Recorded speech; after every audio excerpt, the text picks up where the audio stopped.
Bonsoir à tous et à toutes et bienvenue dans cette nouvelle rencontre, un endroit où aller, où ce soir nous avons la joie d'accueillir Carole Martinez pour son roman qui est sorti à la rentrée littéraire qui s'appelle Les Roses Fauves aux éditions Gallimard. Pour l'interroger ce soir, nous retrouvons Michel Germain de la librairie Parchemin à Saint-Florent-le-Vieil.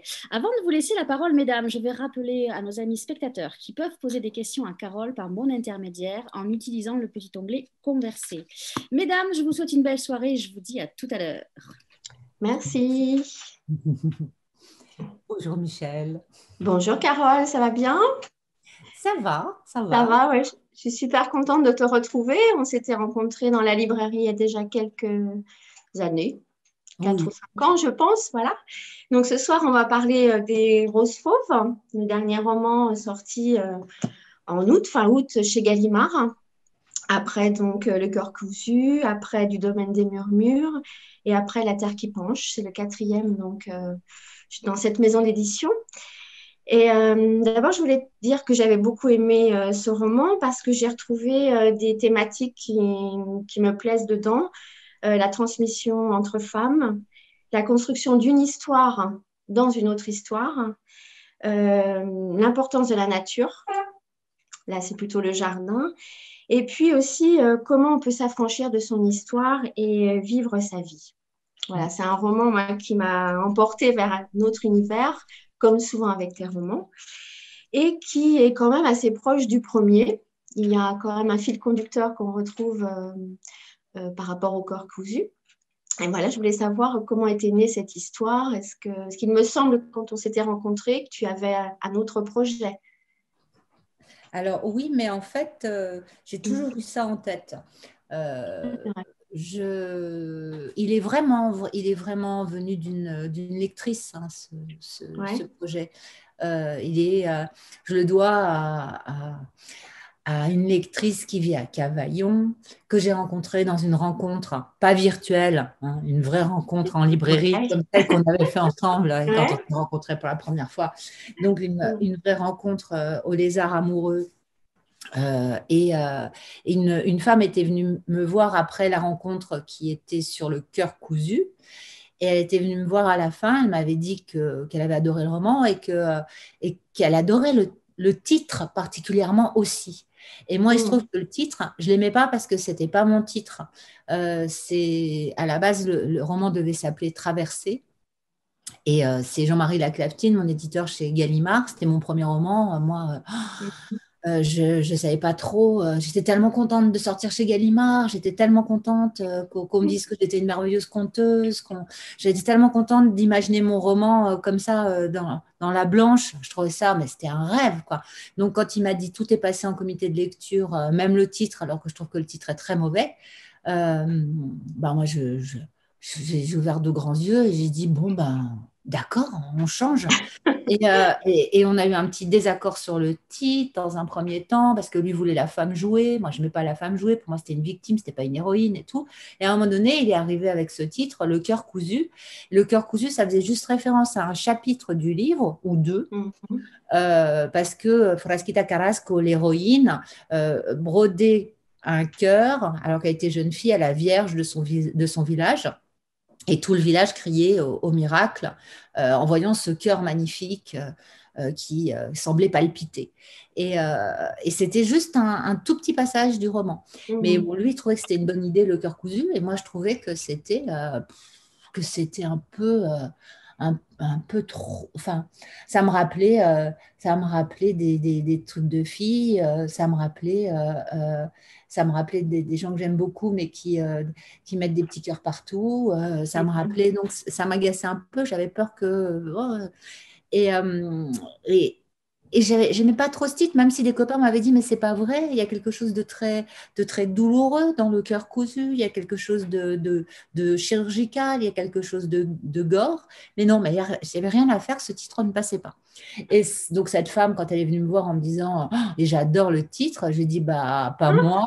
Et je lui ai dit, en plus, il n'est pas de moi. Elle me dit, mais alors, vous ne connaissez pas la tradition?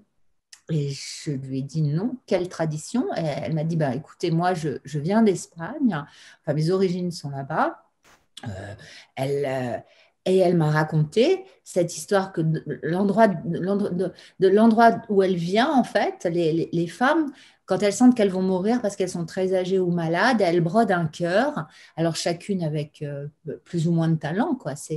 Et c'est comme un petit coussin.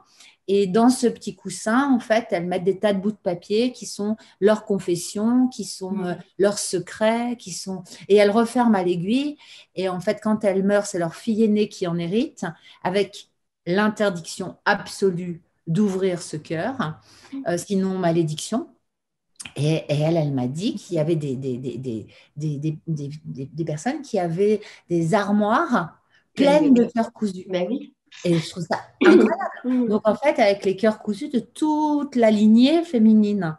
Et j'ai trouvé ça, mais somptueux. Je me suis dit, mais c'est incroyable. Du coup, j'ai aimé mon titre. Donc, j'ai aimé le titre. D'accord, grâce à ça. Ouais. Et puis, je me suis dit, il faut que j'écrive un jour ça.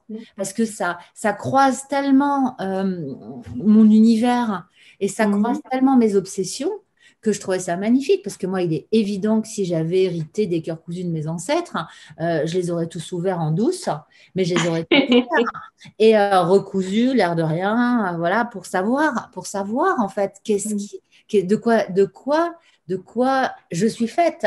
Puisqu'en fait, il y a j'ai la conviction que oui, on porte une histoire, qu'on porte des douleurs, qu'on porte des peurs, des frayeurs qui ne nous appartiennent pas, mais qui appartiennent à ceux ou celles qui nous ont précédés. Alors après, on pourra peut-être en discuter dans la suite. Donc, je me suis dit, waouh, il faut absolument que j'y aille. Donc, je me lance là-dedans. Et j'ai mis un certain temps, parce que je suis très, très lente, mais j'ai mis un certain temps à écrire ce roman qui, là, part vraiment sur cette histoire familiale et sur ces cœurs cousus. Ce qui est différent de tes autres romans, c'est qu'en fait, on est aussi avec l'écrivain. On suit l'histoire avec l'auteur qui construit son roman. Oui, parce qu'en fait, c'est arrivé très vite comme ça, mais comme c'était provoqué par une lectrice, vous voyez, enfin, comme c'était, comme il y avait eu ce lien auteur-lectrice, auteur-lecteur, j'ai eu envie de travailler ça. J'ai eu envie d'inscrire un double de moi. C'est pas tout à fait moi, hein, parce que non. C'est assez proche quand même, non? Voilà, mais c'est pas tout à fait moi. C'est vraiment pas. C'est-à-dire qu'en fait, mon double parle couramment espagnol pour pouvoir lire ce qu'il y a dans le cœur. Ouais. Pas moi, hein, je le dis tout de suite. Je m'appelle Martinez, mais je parle très mal espagnol. Je suis en tout cas incapable de traduire des petits mots comme ça à vue, comme l'une de mes deux héroïnes est capable de le faire.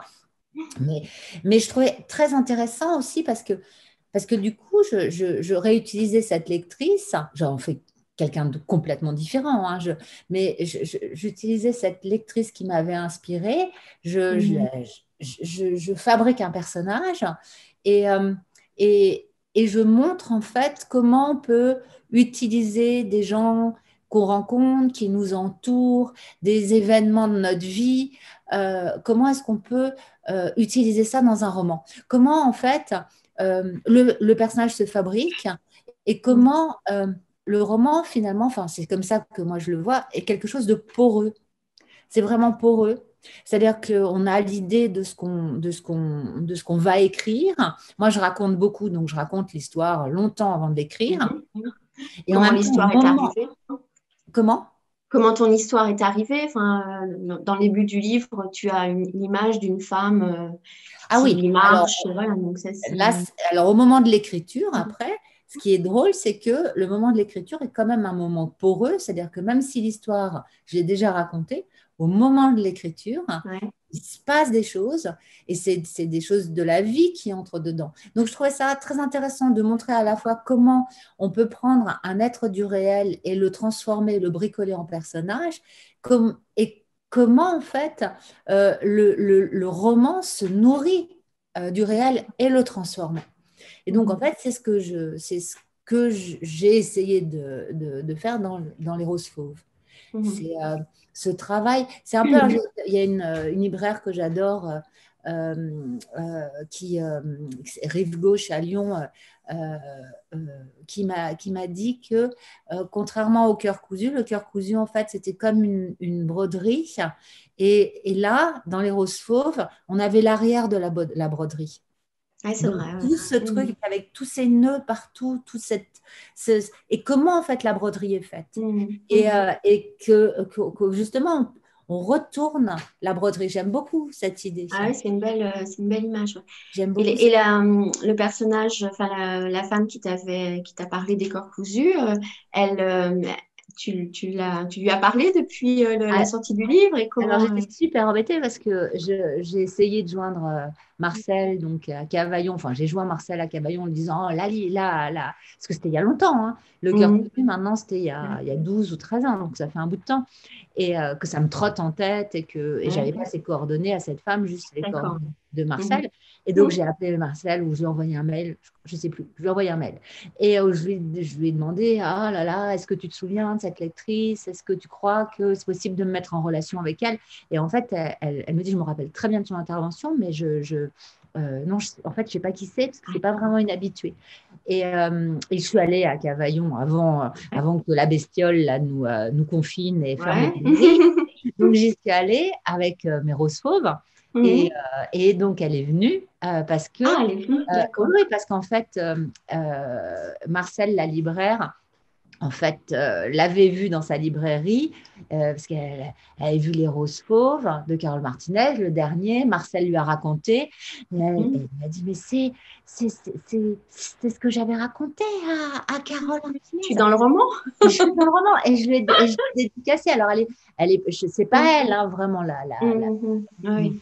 mon héroïne, mais je lui ai dédicacé le livre, donc j'ai mis à cet inconnu, et puis maintenant, les prochains, parce que ça a été réimprimé depuis, et maintenant c'est Adia, puisque je sais comment elle s'appelle, donc c'est Josefa Diago, et elle se fait surnommer Dia, et je sais aussi où ça se passe, parce que c'est ça qui me manquait, c'est-à-dire que j'avais oublié l'endroit d'où venait cette tradition, et ça vient de Monforté del Cid, dans la région de Murcia. Et c'est assez étonnant parce que mon ancêtre, dont je raconte l'histoire dans Le Cœur cousu, mon ancêtre qui s'appelait Frasquita Carrasco, elle vient de la région de Murcia. Et c'est c'est comme si tout se croisait, c'est drôle, tout se tricotait. Et Dia m'a dit qu'à Monforté del Cid, il y avait beaucoup de Carrasco. Donc en plus, il faut que tu ailles là-bas. Il faut que tu ailles là-bas. Ouais, il faut que tu ailles là-bas. Il faut que j'aille voir les vrais cœurs cousus et la terre de mes ancêtres, hein, si ça se trouve. Ouais. Tu vas en retrouver, tu connaîtras l'histoire peut-être. Voilà. Donc, on a parlé il y a deux personnages principaux dans ce roman. Donc, cet auteur qui arrive en Bretagne pour écrire une histoire autour de Barbe Bleue, c'est ça son projet plutôt. Et puis, donc, un jour, elle rencontre à la poste la postière, Lola Cam, qui justement, c'est elle qui va lui raconter son histoire, qui va lui faire découvrir ses cœurs cousus. Est-ce que tu peux nous la présenter, cette Lola? Qu'est-ce qu'elle a de particulier? Eh ben, Lola, je donne jamais son âge volontairement, en fait, dans le roman, parce que c'est une femme un peu sans âge.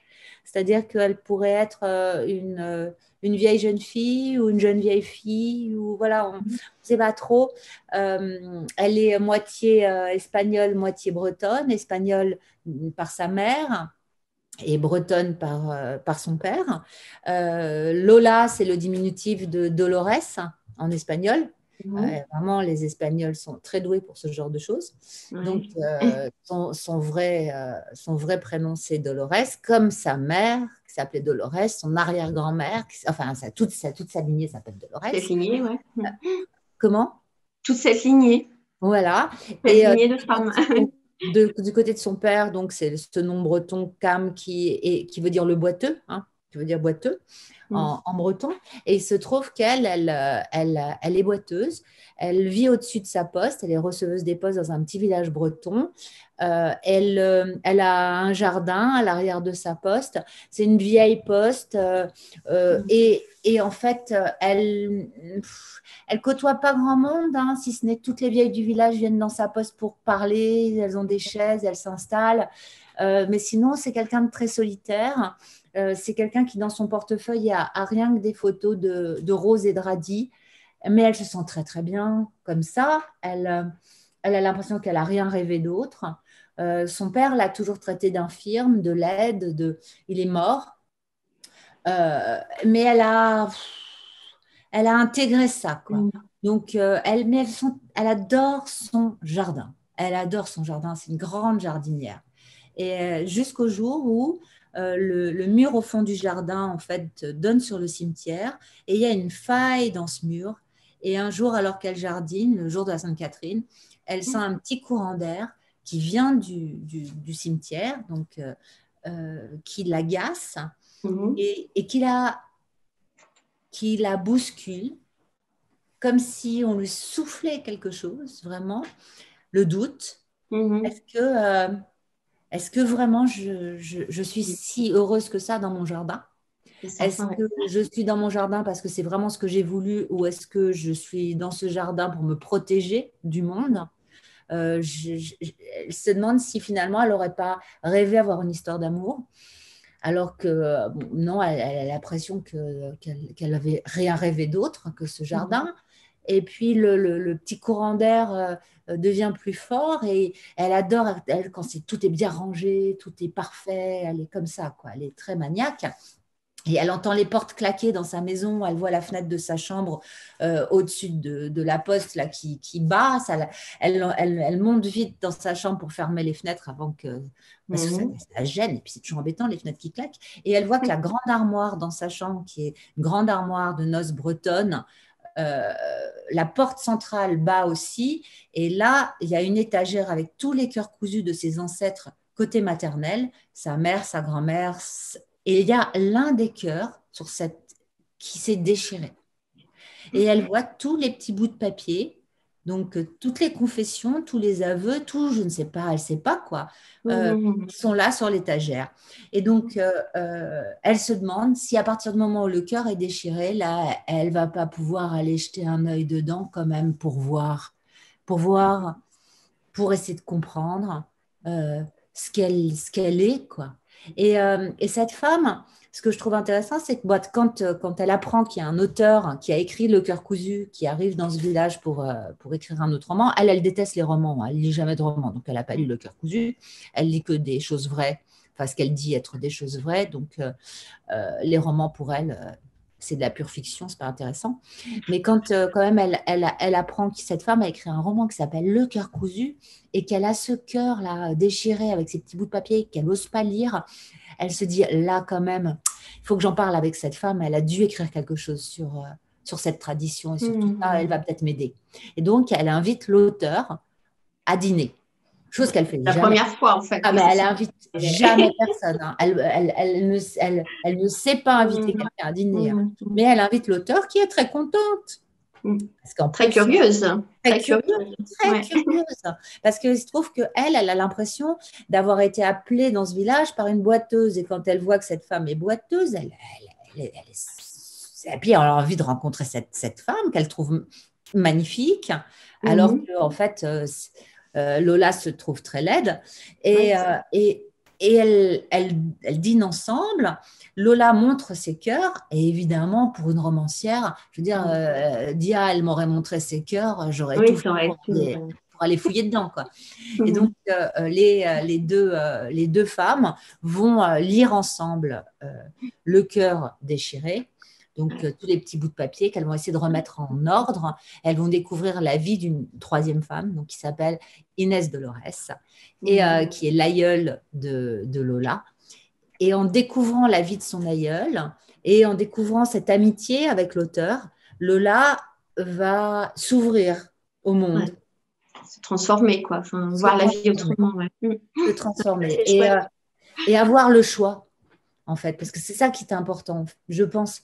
C'est dans la vie, c'est d'avoir eu la sensation d'avoir eu le choix. Et Lola va avoir cette chance incroyable qui est qu'elle va pouvoir avoir le choix et décider elle-même de son destin. On va pas trop raconter quand même la Non, suite de mais l'histoire. juste pour te dire quand même, c'est que dans le cœur qui s'est déchiré, Mm. il se trouve qu'il y a un plus petit cœur. Et dans ce plus petit cœur, Lola, quand elle le touche, elle sent bien qu'il y a des graines.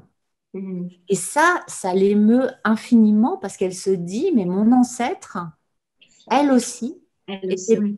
était passionnée par les graines, était Mm. passionnée par... et elles vont lire ensemble donc les confessions de l'ancêtre et elles vont euh, deviner ce que sont ces fameuses graines. Et elle, Lola, qui aime les choses très réalistes, et tout, elle a du mal à admettre que ce qui est écrit dans le cœur par Inès Dolores, ça soit vraiment, vraiment la vraie vérité, quoi. Elle Mm. pense que non, c'est pas possible. Et la romancière va l'encourager à planter des graines Mm. pour voir si c'est vraiment la vraie vérité. Ouais. Et les graines, bah, c'est les graines des roses fauves. Voilà. Et oui, voilà, Et, voilà le titre. Et là, le titre, c'est toi, là, du coup? ah ouais, complètement. Ah, mais depuis maintenant, c'est toujours mes titres. Maintenant, Ah, c'est toujours, toujours mes c'était que titres. le Ah, premier.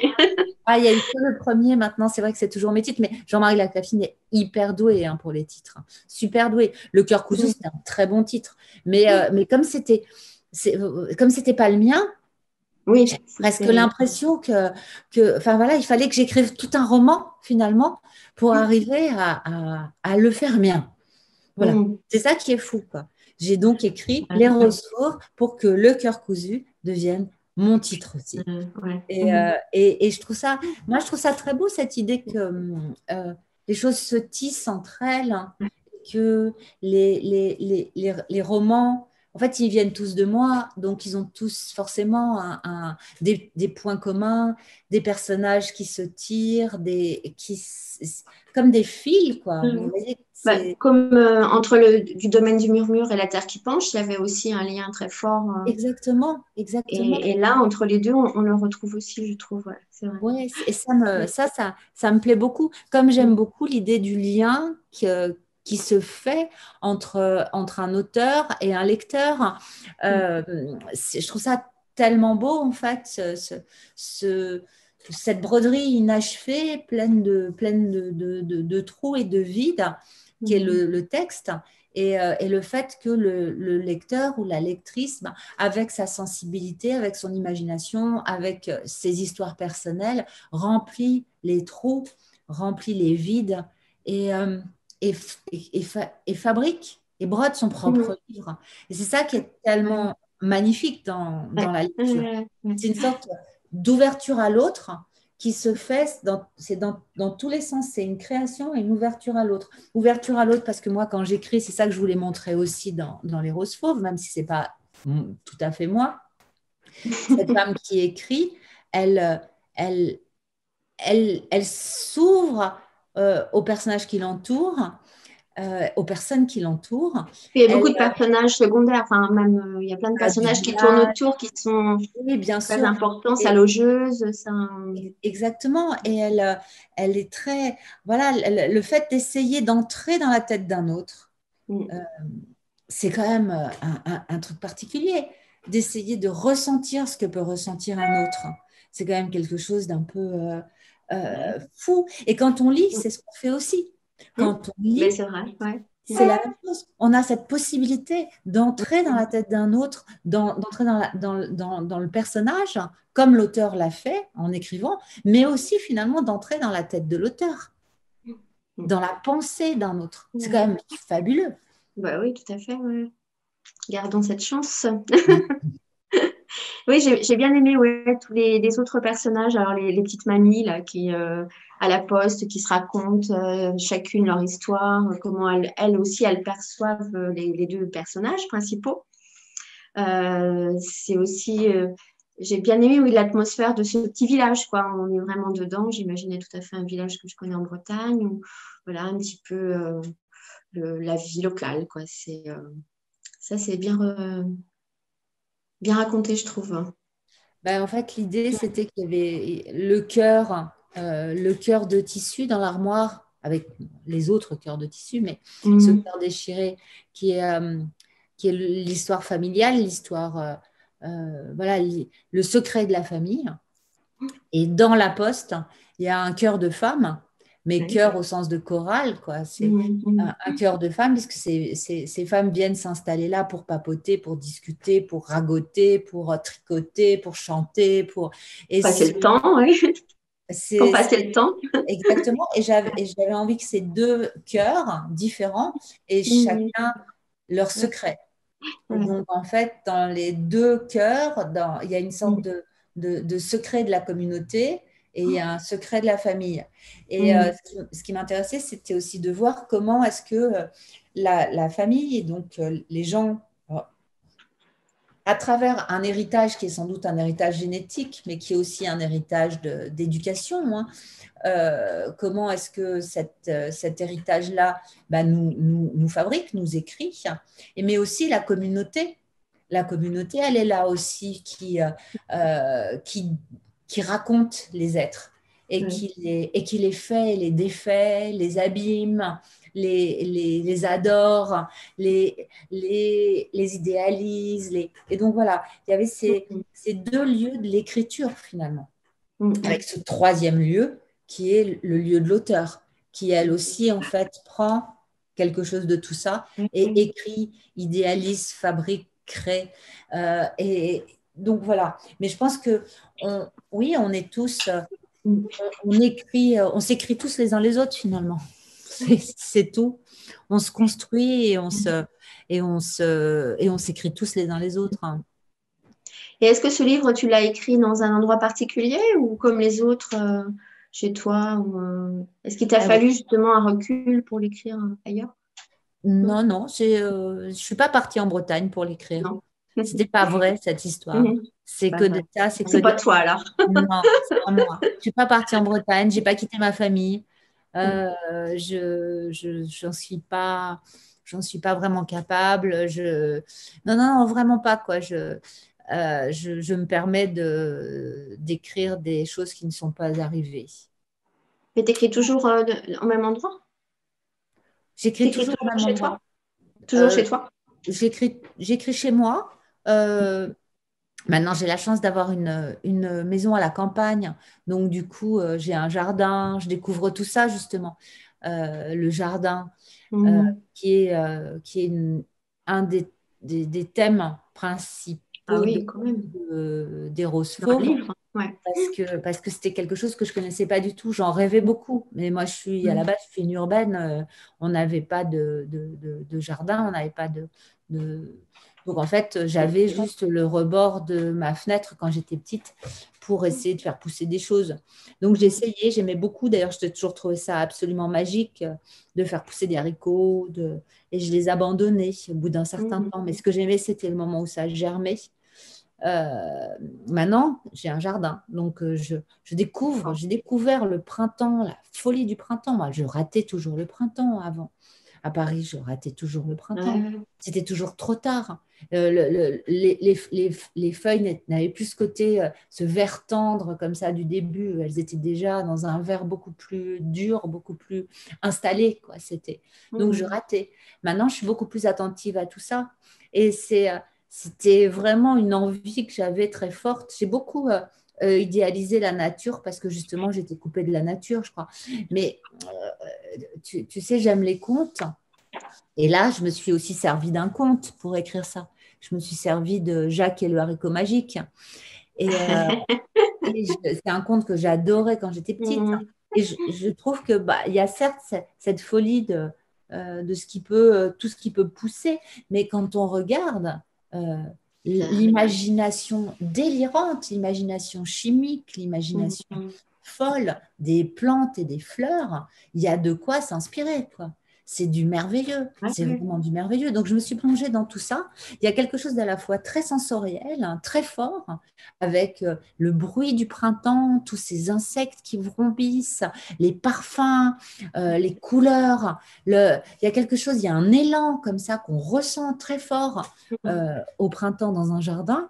Et puis, je me suis inspirée aussi de tout ce que j'ai pu lire autour des plantes, des arbres, des papillons et de cet extraordinaire, je vous dis, laboratoire, ces extraordinaires constructions en fait chimiques.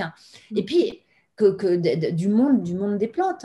Et puis, je trouve ça tellement joli aussi qu'en fait, les fleurs soient les sexes des plantes. Je trouve ça magnifique. Je trouve ça magnifique à quel point d'ailleurs les plantes arrivent à se servir de tout. C'est-à-dire elles se servent des insectes, bien sûr, mais elles se servent aussi des hommes. Parce que les roses, par exemple, elles ont parcouru le monde grâce aux hommes, grâce aux jardiniers. Donc, cette force de ces êtres immobiles, j'adore. Donc, c'est ça, on le ressent bien dans le roman. Enfin, moi, j'imaginais tout à fait le jardin, la rivière, là, c'est plutôt dans la deuxième partie, le jardin de sa logeuse. Enfin, on est vraiment, et les odeurs, tout ça. Enfin, c'est très, très fortement, c'est très imagé, quoi. Enfin, moi, j'étais dans l'environnement, quoi. Et c'est peut-être, oui, comme tu disais, nouveau par rapport à tes autres romans, où là, la nature est quand même très, très importante, quoi, très présente. Je pense qu'elle était déjà très importante dans La Terre qui penche, le précédent, Oui, avec, oui, c'est vrai, ouais. avec le petit garçon Oui. handicapé, aimant, un peu Mhm. qui permet justement à l'héroïne, à Blanche, la petite jeune fille, d'entrer dans ce monde de la rivière, de la forêt, Ouais. Mais là, Et moins le jardin, c'était moins le voilà, jardin, le quoi. jardin, non. Là, ce que j'aimais aussi, c'était cette idée d'un espace, d'un petit espace clos Ouais. et d'apporter du merveilleux dans ce petit espace clos. Moi, c'est ça que je trouvais très intéressant. C'était une sorte de gageure, en fait. C'était prendre quelque chose de très simple, de très modeste, Mais en faire un paradis. et en faire un monde fabuleux et créer quelque chose d'incroyable là-dedans. C'était voilà, c'était cette idée-là.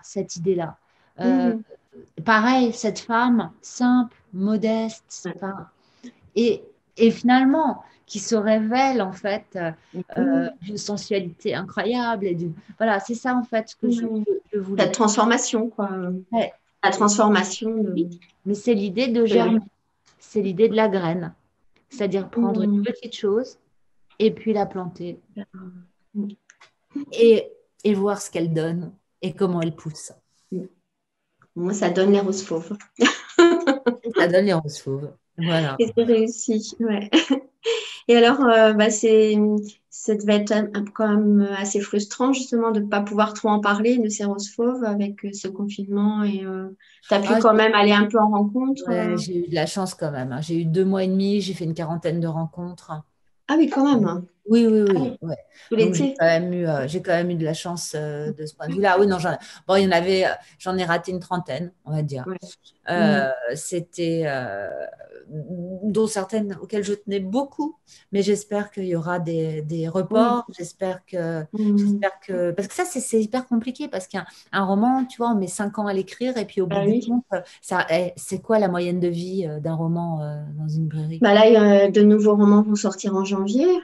Ah oui, mais il y en a qui sortent toutes les semaines, hein. Donc, Oui, c'est ça. Après, tout dépend de chaque libraire, s'il a envie de le garder sur la table. Après, il y a la sortie poche qui amène quand même une autre vie, mais c'est vrai que ça peut aller très vite, quoi.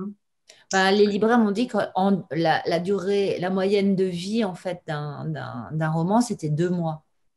Ouais. Donc, c'est que dalle, quoi. Ça dure rien, quoi. Ouais. Alors, je sais que c'est compliqué quand tu bosses et que tu as Faut la choisir, hein. que le livre disparaît tout de suite. Non, Ouais. enfin, moi, j'ai de la chance quand même. Enfin, je veux dire, même si, il y a eu tout ça et tout, non, non, c'est un livre qui Il vit plus que 2 mois quand même. oui, oui, bien sûr, mes livres. Ne Mais soyez en pas moyenne, Hein? c'est ça qui est fou, quoi. En moyenne, ça fait On est trop bavarde. Non, plus je de disais, je tables. disais à Carole de ne pas être trop pessimiste parce que comme Michel vient de le dire, les libraires sont là pour laisser vos livres Ah, sur voilà. la table. Je Donc, sais, mais je sais bien, mais justement, c'est ce qui s'est passé avec le cœur cousu. Mais ça n'empêche pas il y a énormément de vagues comme ça qui passent et donc que les libraires, ils De toute font façon, on ne peut pas tout lire, donc on met sur les tables les livres qui nous plaisent, mais on ne peut pas tout voilà, lire. De toute façon, voilà. c'est sûr. C'est impossible. Je ne sais pas combien il y a Bah de non. livres qui paraissent toutes les semaines, mais c'est juste affolant, quoi. Ah je vais, oui, je oui. vais vous transmettre un message qui va vous donner du baume au cœur. C'est un message de Valérie qui dit qu'elle a été séduite par la présentation de ce roman et qu'elle va le mettre sur la liste du Père Noël, Carole. Donc, Ah, le livre va super, encore donc ça, c'était pas une question, mais super. c'était un message. Mais j'ai quand même des questions pour vous, parce que vous n'allez pas vous en tirer sans avoir Ah, répondu aux bon. questions. Michel, vous pouvez intervenir à tout moment. Hein. D'accord, d'accord. Restez avec nous. J'ai une question pour Sabine. Est-ce que vous diriez que les romans sont comme une rencontre, qu'ils arrivent dans la vie d'un auteur comme une rencontre, justement? Oui, c'est vrai, c'est vrai. C'est vrai, là, par exemple, typiquement, c'est une rencontre. J'ai rencontré cette femme qui m'a inspirée et qui m'a donné envie d'écrire ce livre. Donc, oui, c'est une rencontre, mais c'est pas. Après, c'est quelque chose qui tient. C'est-à-dire que c'est ça aussi qui est intéressant, c'est que la rencontre, elle peut se faire et puis se défaire. Le roman, moi, je reste tellement longtemps avec mon roman et avec mes personnages qu'en fait, j'ai le temps de normalement bien les connaître. Hein. C'est quelque chose qui tient dans la durée. Et c'est une rencontre amoureuse. C'est une rencontre amoureuse parce qu'il y a quelque chose vraiment de l'ordre du désir quand on écrit, qui est nécessaire. Qui est nécessaire. Si on n'a pas le désir, on ne tient pas. On ne tient pas sur le long terme. C'est pas possible. Et comme moi, je mets entre 15 ans et 4 ans à écrire un roman, il faut que le désir tienne. Il faut que le désir soit long. C'est pour ça d'ailleurs que le moment de la rencontre, qui n'est pas forcément le moment de la rencontre, là par exemple de la lectrice et tout, mais pour moi le moment de la rencontre, j'ai raconté beaucoup de livres et à un moment donné, je commence à écrire. Et je me retiens, je ne sais pas comment expliquer. Alors, c'est pas forcément la rencontre, le bon terme. Ce sera la première nuit d'amour. Voilà, la première nuit d'amour. La première nuit d'amour, c'est le moment où j'écris la première page. Et je me retiens pour avoir le désir le plus fort possible, le plus fort possible. Et comme ça, au moment où j'écris la première page, j'ai un désir fou, quoi. Et après, je peux tenir longtemps. Il y a des gamins souvent qui me disent dans les lycées, qui me disent, oh là là, 15 ans avec le même roman pour le contenu. Oh, dis donc. Et je leur dis, bah ouais, 30 ans avec le même homme. Après, chacun son truc, hein, mais c'est vrai que moi, j'aime les choses quand elles durent. Et d'ailleurs, j'ai beaucoup de mal à me séparer de mes Bah oui, personnages. j'imagine. J'allais dire la rupture, comment ça se passe? C'est Terrible. C'est terrible, j'y arrive Non, pas. mais tu en parles encore, ça va. Tu en parles toujours. Donc, Oui, mais c'est pas pareil parce que tu n'es plus avec eux, c'est-à-dire que tu en parles oui. comme d'amis lointains, enfin tu vois que tu ne vois plus depuis très longtemps parce que tu sais plus ce qu'ils font, enfin bon, alors qu'avant tu vis avec eux vraiment et tu travailles avec eux enfin voilà, ils sont là, ils te hantent. Ils sont familiers et parfois même, c'est extraordinaire, parfois même ils font pas ce que tu veux qu'ils fassent, quoi. Donc c'est complètement dément, ça. Le moment où il se libère de toi, c'est ce que j'ai voulu montrer dans Les Roses Fauves, c'est ce moment où le personnage se libère de l'auteur et décide de vivre sa vie par rapport à tout, par rapport à ce qu'il a précédé, par rapport au village, par rapport à l'auteur. Et hop, et ça c'est extraordinaire quand tu écris et que ton personnage te surprend. Oh, c'est fabuleux. Alors quand tu fermes et que tu dis c'est terminé, ça c'est compliqué. Qu'est-ce que je vais faire maintenant, hein? Qu'est-ce que je vais faire maintenant? Non, c'est même pas ça, c'est vraiment ne plus pouvoir jouer avec celui-là. Parce que si tu continues À part les personnages, ça c'est une bonne façon de faire, c'est en fait de créer des personnages récurrents. Ça, c'est une très, très bonne façon de s'en sortir. Mais sinon, en fait, c'est quelque chose de terrible parce que tu deviens fou, quoi, si jamais tu continues à jouer avec tes personnages alors que le livre est fini. Alors après, tu vois, c'est Balzac qui, soi-disant, a appelé le docteur Bianchon sur son lit de mort, c'est ça, Bianchon, je crois. Sur son lit de mort, il voulait le docteur de son œuvre, donc il voulait son personnage. Il avait confiance en lui. J'adore, j'adore. Je vais vous couper, sinon on va pas arriver à répondre aux questions. Il y a Ouais, encore un pardon, message qui est super. arrivé en disant bonsoir. Donc c'est Corinne qui non, c'est Thierry qui vous adresse ce message. Bonsoir, c'est le seul roman de Carole Martinez que je n'ai pas encore lu par manque de temps, mais cet échange me donne vraiment envie de le lire pour retrouver le plaisir de lecture du corps cousu. Donc voilà. Déjà. Bon, bah, c'est gentil. Merci beaucoup, Thierry. Alors, Merci beaucoup. Et je suis hyper contente parce que j'ai pas beaucoup de lecteurs. J'ai beaucoup plus de lectrices. Donc, quand j'ai un lecteur, je suis ravie. C'est super étonnant parce qu'en fait, mes premiers lecteurs sont des hommes, souvent. Pas que, hein. J'ai aussi des copines qui me lisent, mais mes premiers D'accord, dans ton entourage. Ouais, dans mon entourage. C'était mon père avant, mais maintenant, c'est plus possible. Mais c'est mon frère, c'est mon mari, c'est mon fils. Mais bon, il y a aussi ma fille. Bah, je casse les pieds à tout le monde. Moi. Je suis vraiment une. Parce que l'écriture, c'est quand même normalement, on est très seul quand on écrit. Et je déteste ça. Je déteste la solitude. Donc, en fait, dès que j'ai écrit un petit bout, j'appelle quelqu'un. Et je lui demande, t'as pas 2 minutes là, je peux te lire. Et donc en fait, ça dure 1 heure. Non, pas vraiment. C'est pas vrai. Ça dure pas 1 heure. Non, ça dure pas 1 heure. Je lis juste le petit bout que j'ai écrit, mais je veux qu'on soit attentif. Et je suis insupportable, quoi, hyper tyrannique. Mais quand je lis à quelqu'un, j'entends mieux ce que j'écris. C'est ça. Et puis, du coup, je me coupe pas du monde. Je ne me coupe pas des autres. Ça, c'est super important. Et pareil, avant d'écrire, en fait, je raconte. Et j'ai besoin des regards des gens pour voir si oui ou non ça va. Si ce que je raconte, c'est intéressant. Ça va coller, quoi. Ouais. Et il y a des regards de gens qui sont tellement géniaux que bah, tu as envie de continuer à leur raconter. Donc, tu as envie de continuer l'histoire. Donc, en fait, je suis tout le temps en train de me nourrir des autres. Je suis un vrai vampire. Attention, il y a une question qui arrive là pour vous. Préparez-vous. C'est une question d'Émilie. Je m'interroge sur le personnage de la logeuse, de la personne qui héberge dans son gîte l'écrivaine du roman, qui n'est pas Carole Martinez. Est-ce que Carole peut nous en dire plus? Sur le personnage de Nelly, je sais pas trop ce que je peux dire de Nelly, parce que c'est vrai que Nelly, en fait, ce qui m'intéressait, alors après, quand on regarde de près, quand on regarde de vraiment près le roman, on se rend compte que tous les chapitres qui sont sans titre, ce sont des chapitres qui parlent de l'écriture et qui parlent de la vie de cet auteur, donc qui est en train d'écrire un roman sur Lola Cam. Et donc Nelly, elle fait partie de ça. Nelly, c'est vraiment un personnage du, entre guillemets, réel. Donc, elle n'a pas, elle a pas vocation, en fait, à être une héroïne. C'est une femme, je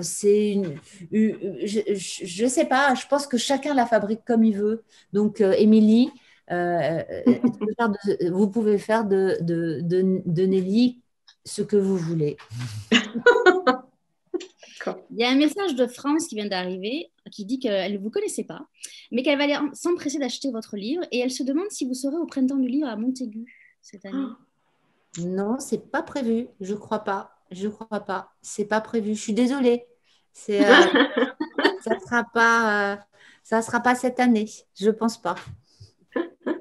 Alors, une question de Marie. Est-ce que vous pensez que vos livres ont un lien avec ce que nous vivons ou sont-ils faits pour partir, pour s'évader?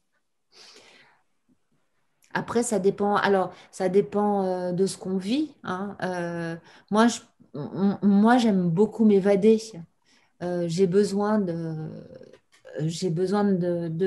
merveilleux, j'ai besoin de m'échapper, comme je vous disais, je passe longtemps dans un roman, donc, enfin bon, ceci dit, je dis ça, et puis j'écris un roman sur une recluse au XIIe siècle, enfermée dans 4 mètres carrés. Ouais. Hein. du domaine des murmures. Mais ça n'empêche pas que c'est une forme d'évasion quand même, cette réclusion, et de façon complètement déjantée, une forme d'évasion.